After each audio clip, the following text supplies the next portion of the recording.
Let's return to This Week in America. Here's your host, Rick Bratton. Welcome back, everybody, coast to coast. This Week in America. Thank you for joining us. Inheritance of Crises and Dysfunction by James J. Maiwurm is a novel about the daunting challenges awaiting at home and abroad for the next U.S. administration, the search for innovative response, and people asked to implement solutions. The story opens on Inauguration Day 2021 through the eyes of the protagonist, Salt Tepper, whose career includes stints with the U.S. government and a Washington law firm. It portrays the deep disagreements with partisanship that divide our citizens one from another and their government and the U.S. from the rest of the world. The crises and dysfunction are not imaginary. Neither is the need for a leader willing to grasp nettles and contribute to much-needed solutions, even when risky and inconvenient. James, chairman emeritus of one of the world's largest global law firms and recognized by Law 360 as one of the 10 most innovative law firm managing partners, draws on his extensive international experience to craft a narrative that feels ripped from today's headlines. He's a sought-after speaker known for his insightful commentary and strategic thinking, sharing his deep expertise across the United States and internationally. James Maiwurm, author of the timely and gripping, best-selling, and multi-award-winning Inheritance of Crises and Dysfunction, is our guest on This Week in America. James, welcome to the program. A pleasure to have you with us. Well, thank you, Rick, and I'm glad to be with you and your audience. It's an opportunity we look forward to, so it should be fun. It will be. The book is so riveting. Once you start reading, it's difficult to put down. I gave a very brief synopsis of the book. Tell us a little bit about the story and why you decided to write this book. It really, I said, ripped from the headlines. This truly could be ripped from the headlines.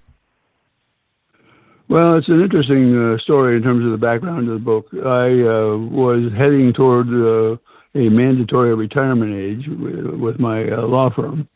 And so I had time to think about what I wanted to do with the rest of my life and what I was going to do with my time. And then I began to follow, it really is, I had always followed the news closely. And if you're with a Washington law firm, you're immersed in that kind of material anyway. And so I was looking at that and thinking, there's some things here that trouble me. And I wish I could do something more than, ring doorbells and stuff, which is very, very important, by the way. But is there some other contribution I could use to make a difference in our country's future in terms of political trends and policy changes? And then, I'm looking at my grandchildren and my children and saying to myself, what can I leave for them that sort of personifies what I believe in and what I think about. And I had some health issues that I had to deal with. And so there was a wide array of factors that said, my life and my outlook are going to change. Maybe it's time to write a book and see what I can do with the aim of trying to make a difference for all of us in a modest way, which was sort of my maximum possibility. So that's how I got into it. And I started it and got fairly far with it, but I didn't like the way it was going, so I threw it in the closet for about a year and a half. And then after things got more pressing and I had more time on my hands, I pulled it out of the closet, and here we are. So it's been an interesting rub, and we've had a lot of good commentary about the book. It's been really a pleasant opportunity to talk to people who had comments they wanted to share with me personally. And so I'm really appreciative of the opportunity to talk with your audience about the same kinds of things. Well, rave reviews, the revised 2024 edition is out now. You can find it by going to Amazon, all of the usual places, bookstores as well. James' website is maiwurmpubs.com. I'll spell that and give that all to you as we go through the conversation. That link also on our website, thisweekinamerica.us. New York Times Best Book of 2024, multi-award-winning book. Such a remarkable story. It's thought-provoking and entertaining as well. It is so well done. James, let's set the table for the book. Where did this take place? What's the time period for the book?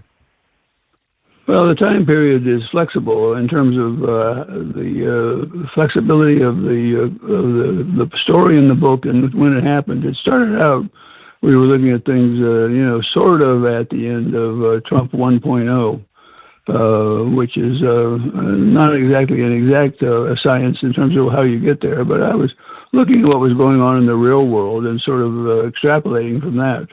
And there were interesting things going on all over the world at that time, as there are now for sure. And so I was really focusing, though, on the 5 years or so in which the Trump administration was running for office and then served in the first Trump administration. And so that was sort of the foundation. But it's not a story about Trump, though. It's really not a book that's for Trump or against Trump. It's about what we need to be doing as citizens in response to things that we see advancing upon us in terms of trends, policy changes, and frankly, things we ought to be concerned about in terms of the way it's going to affect our lives on a going forward basis. And so that's really the fundamental issue. But, I started the book probably in early 99 or 2000. And then, as I say, I threw it away in the closet for a year and a half, and then I brought it out as I was really fully retired and had time to think about it. And I, thought about it, and I watched what was happening, and I just had an urge to do something that I could point to say to people, look, here's some thoughts. I would like you to grind these into your thinking process at home with your friends, with your church members, and share the thought process without any attempt to influence income, but just get people to think about what's going on, what's dangerous, what's not dangerous, what's good, what's bad, and to really make sure that people are thinking about how other people react and aiming people for the middle of our political spectrum rather than at the extremes. Well, it's interesting. One of the points you make is the need for more people to move to the middle. Talk about that. As I'm reading that, I'm thinking back some of the highlights in American history, some of the times when I felt the government really was working for all of us, and it seemed like there were more moderates. It was more in the middle. Talk about the necessity for moving to the middle rather than extremes on either side, which we've gone through. Well, I think what history tells us, Rick, is that if you want to get something accomplished, you don't try to accomplish things just for the sake of accomplishment. You're trying to do some good at the same time and probably establish a foundation for dealing effectively with what is worrying people in general as opposed to the extremes. And if you look at the voting public, whether you're looking now, 5 years ago, or 5 years from now, I think you're going to say that there are more people in the middle, regardless of what they call themselves or what kind of a badge they wear on election day.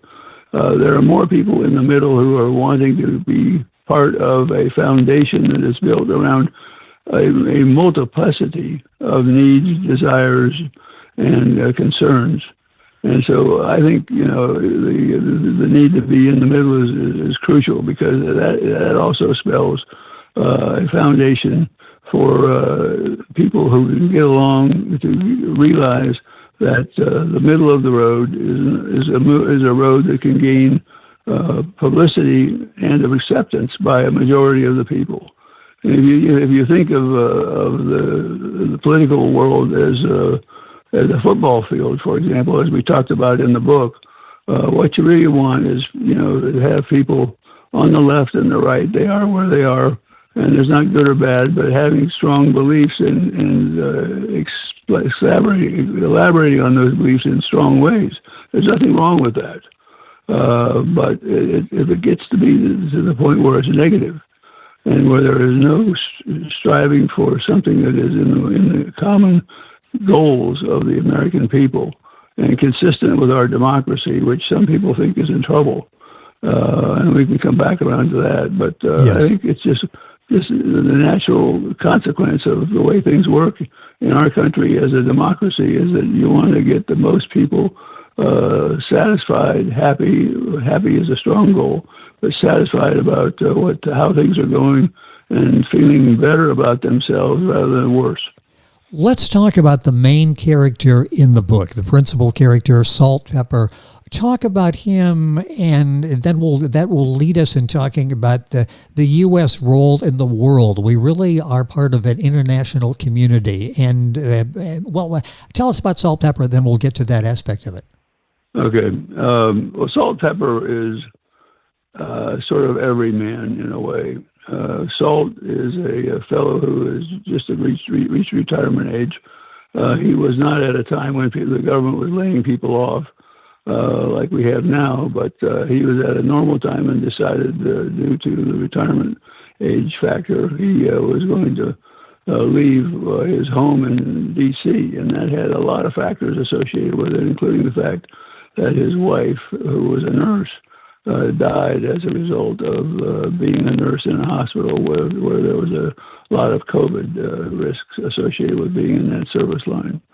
And so he decided to, at the end of a career, lost his wife, decided to move to an old family farm that had existed for a long time near the bottom of the Blue Ridge Mountains in Virginia. And Saul was trying to resettle himself.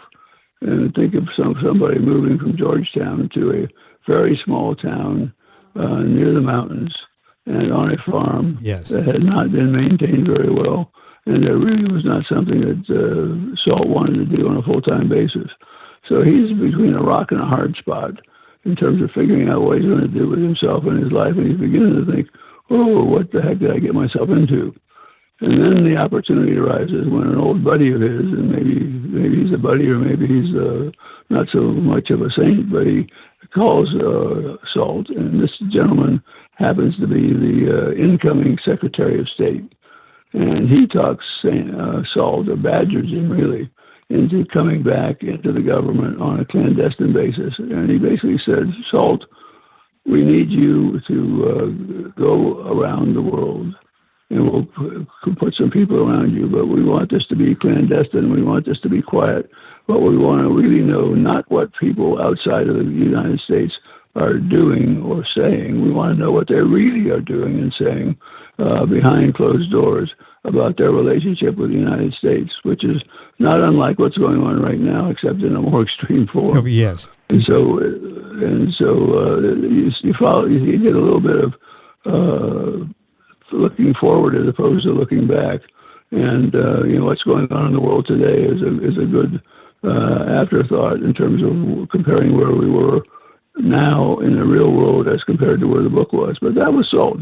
He wasn't looking for prominence. He wasn't looking for exciting intrigue. He wasn't looking for anything other than something to do with himself that he felt good about. And, he was fairly ordinary in that respect, and ordinary not being bad at all.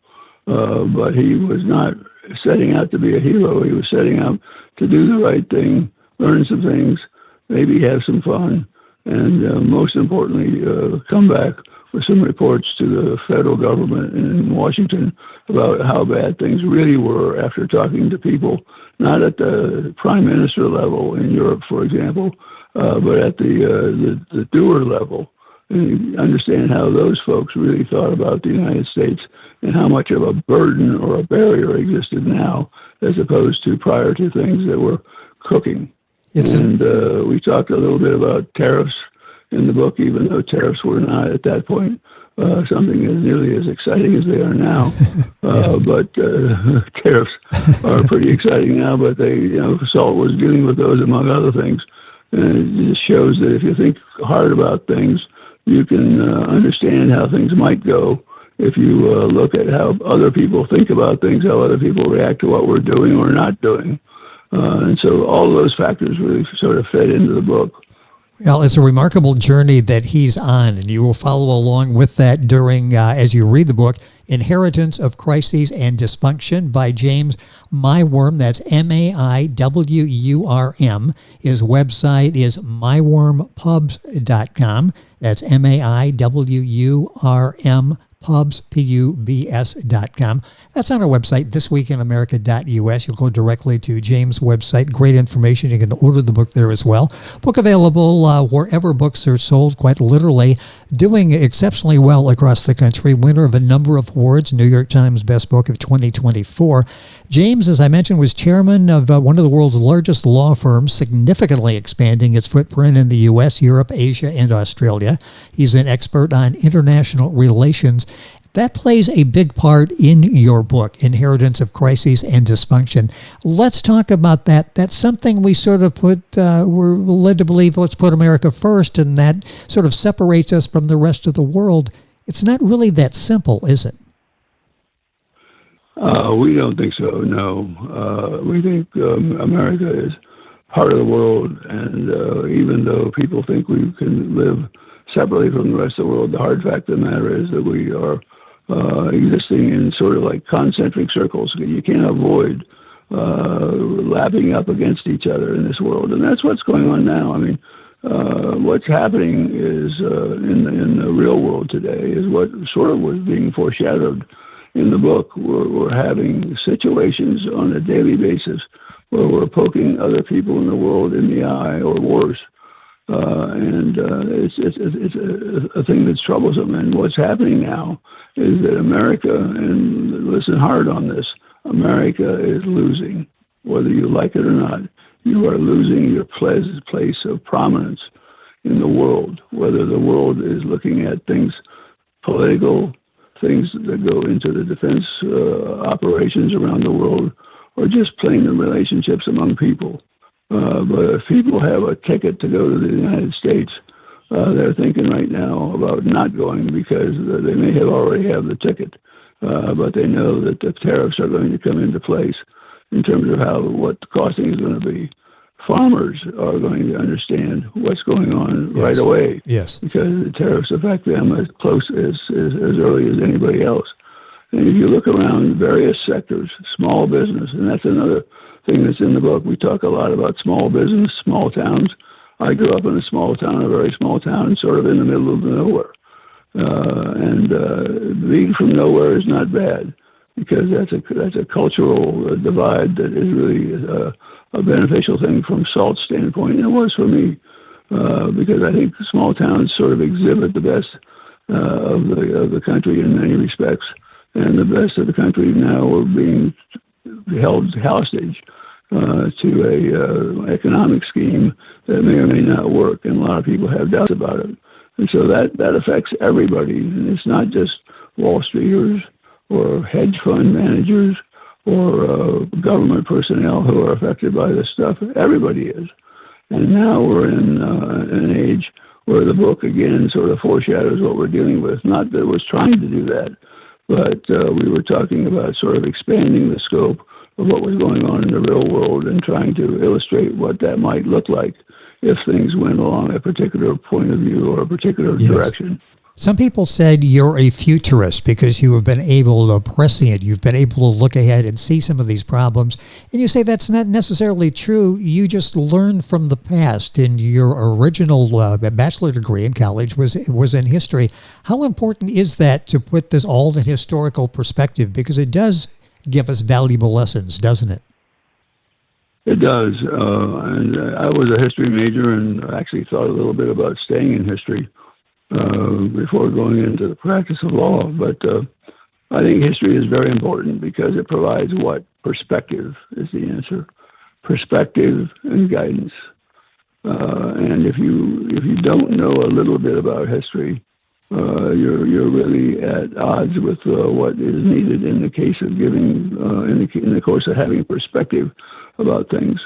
And so I'm a big believer in the study of history and looking at things with sort of a historical perspective that helps us draw circles around opportunities, understand where those circles intersect one another, and understanding where those circles don't intersect in any way. And so I think having that perspective is important because you can learn a lot. Heaven knows that the world is much different than it was when this country was founded. And we've all seen some of the good things and the bad things, the weaknesses and the strengths of our constitutional form of government. Most of us feel strongly that they want to grow up and continue to live and work in a democracy. But, it's strange. It's hard to believe, Rick. But, on a day-to-day basis now, you've got people who are wondering out loud whether our democracy will survive. Yes. A year and a half ago, I would have said, you're crazy. That's sort of it's just so far out on the outer limits of possibility.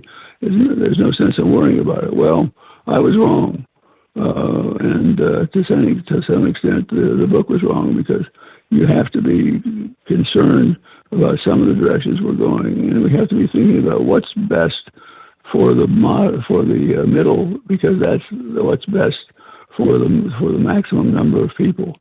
And we honor the ability to express dissent. We think that's important, but that doesn't mean that you have to, engage in things like January 6th after Yes. in Trump War 1.0. You don't have to go that far, but you're entitled to have your views. And it's important that we understand the proper relationship now between the courts and the federal government and the Congress. And we're dealing with some fundamental issues that are really pretty scary. We better get this right, because it needs to be right for not only now, but for a long time from now. Well, and that's where you start worrying about your kids and your grandkids. Well, you see this and you think, okay, these repercussions are going to be there for possibly generations as we're dramatically changing, it appears. The book is Inheritance of Crises and Dysfunction by James J. Maiwurm. The book available wherever books are sold. A link on our website, thisweekinamerica.us, to James' website, and I'll give you his information as we go through the program. One of the issues you talked about is the rising trend towards authoritarianism, both in the United States and in Europe. Talk about that. A few years ago, mentioning that in the same breath as the United States, it probably wouldn't have happened. It does happen now. We see it happening in Central, Southern America, as well as in Europe. Talk about what we should be alarmed about. Well, and I would, bring into the same pocket of discussion the oligarch issue, which is yes. sort of an interesting comparison between what's going on now and the way we approach that. The Russian oligarchs, for just to pick out an example, that's a group of people who benefited from the revolution or quasi-revolution that took place in Russia during the 1990s, early 1990s, back in the days when Brezhnev and others were around and trying to figure out what to do about the changes in Russia. But there are oligarchs who benefited from the privatization of things in Russia and created monumental wealth.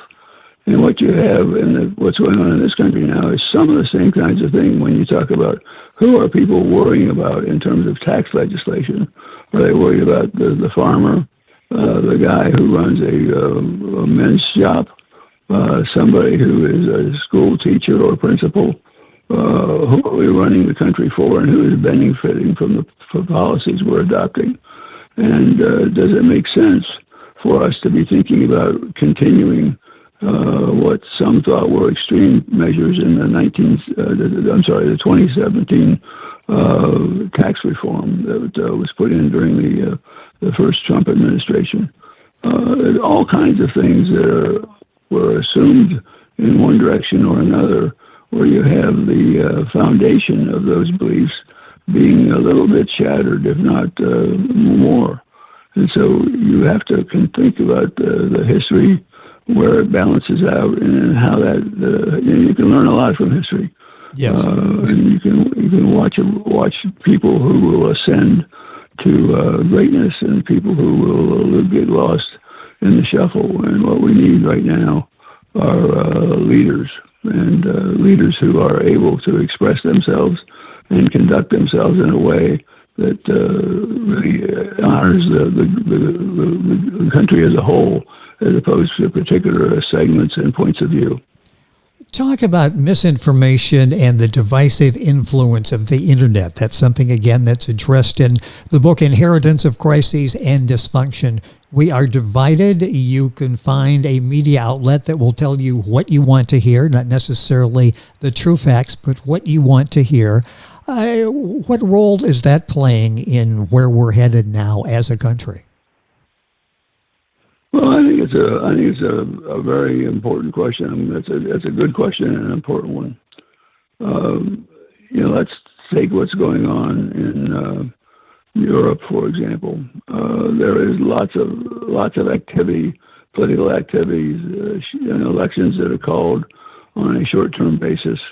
Europe is changing. The political spectrum is changing, and it's shifting to the right, that is to say, to the more conservative. And at the same time, it's shifting to a more oligarch approach to life in terms of how they treat very wealthy.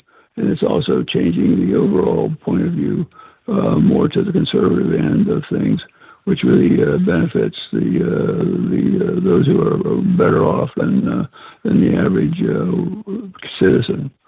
And so I worry about that, because I think that's the beginning of the end of what we know about the world in terms of the way government serves, and it also flies in the face of our need to have some levels of compromise in the way things are handled. I think of Lincoln saying, for example, that a house divided shall not stand. Yes. Churchill would comment on the Americans and say, the Americans will try like the Dickens to mess things up and get it wrong, but in the final analysis they'll get it right because it's the only alternative left. But that happens in the real world too, and we need leaders who can find the middle and understand the desires of a range of people. But the authoritarian trend in the world is something that bothers one. We have a little bit of it, evidence in this country. Some people think that's good because it's a more efficient form of government, and I suppose it is in terms of a decision-making process. But it's not necessarily a more efficient form of government for a democracy that is participatory. And we could talk for a long, long time, and that could be another book topic, which would be, what the importance of voting rights and how people expand on the voting rights or limit voting rights, and how voting rights are affected in the Citizens United decision. And there's lots of things about the importance of voting rights that need to have centricity in how we approach our government.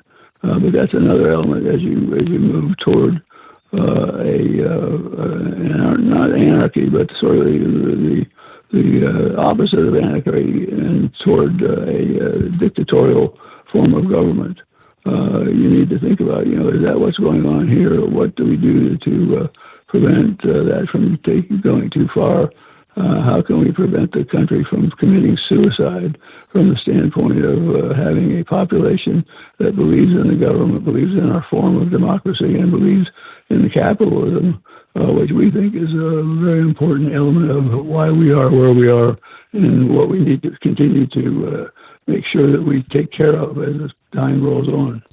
You address so many issues, and the time is going by so quickly. I'm going to take a couple more minutes with our guest on the program, James Maiwurm, because there's so many topics, again, ripped from the headlines, things that we're dealing with, things that are happening in the news, positive and many in a negative way. The book is Inheritance of Crises and Dysfunction. In your role with the international law firm, you've dealt with foreign countries. You understand their thinking of where they position the United States in terms of influence America has in the world. Talk a little bit about that and why a stable relationship is, in terms of leadership, is needed in the world. They look to the United States, don't they? Well, they have, they have historically. Yes. And one of the things that we need to be concerned about is, how long that's going to last, because the way people view the United States from outside the United States is a much different animal than it was back in the late 90s and early 2000s when I was active trying to build even a stronger international presence. The law firm that I managed, you don't really manage law firms, by the way, just to make to avoid getting a bunch of calls from partners. Trying to manage law firms is like trying to herd cats, but law firms react to opportunities that are mostly commercial in nature. And if you had a lot of foresight, which my predecessor did, you try to build a law firm that is good for the future, not basically tied to the past. And we used to be big believers in very strong cultures, and culture is a differentiator when you get into organizations. But we felt that with the European changes that were going on, with the fall of the Iron Curtain and the changes in the 90s in places like Russia and the fall of the Iron Curtain around other Eastern or Middle European countries, that there were things to be done and things that had to be dealt with, and a good American law firm was a good way to get things done in a positive way, because the American model was something that people wanted to strive toward.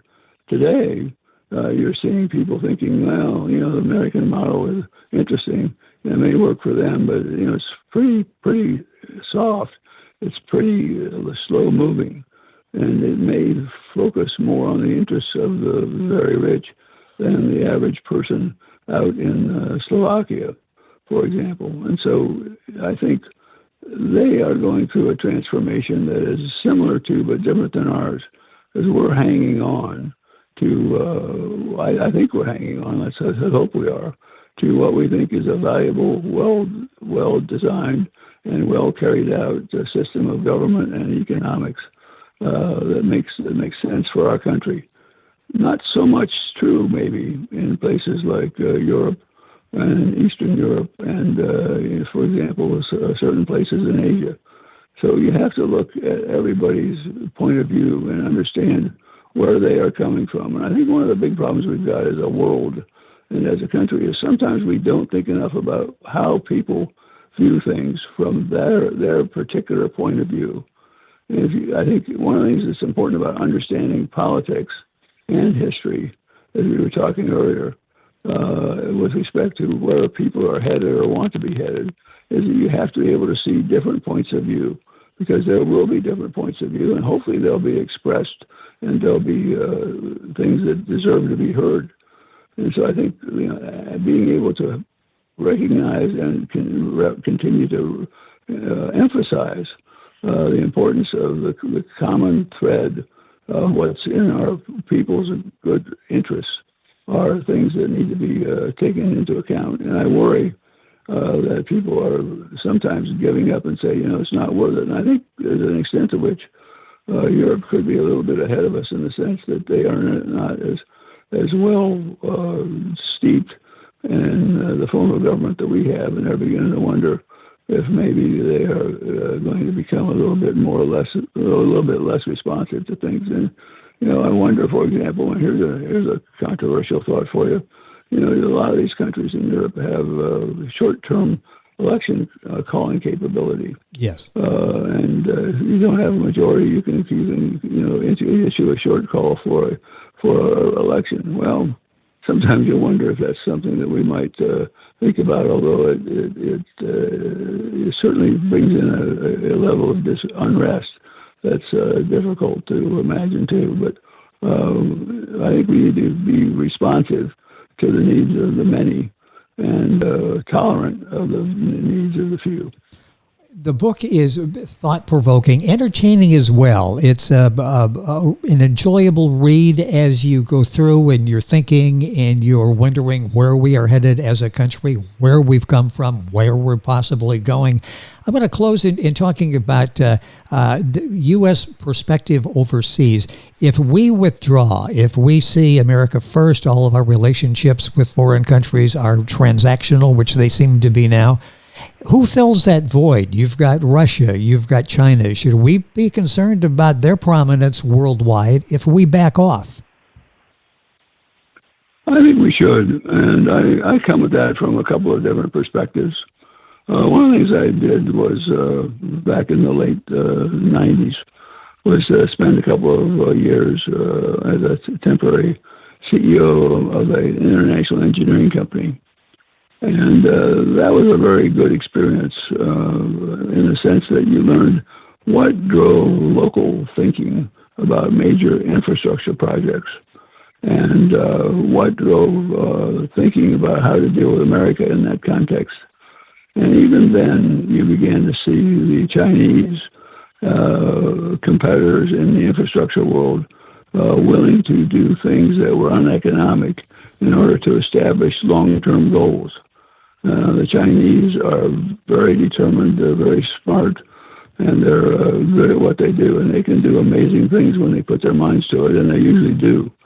And so I think the Chinese are a concern, maybe to our way of life in some respects, because we don't want, if you turn down the faucets of people's ability to react and affect things, pretty soon they become passive.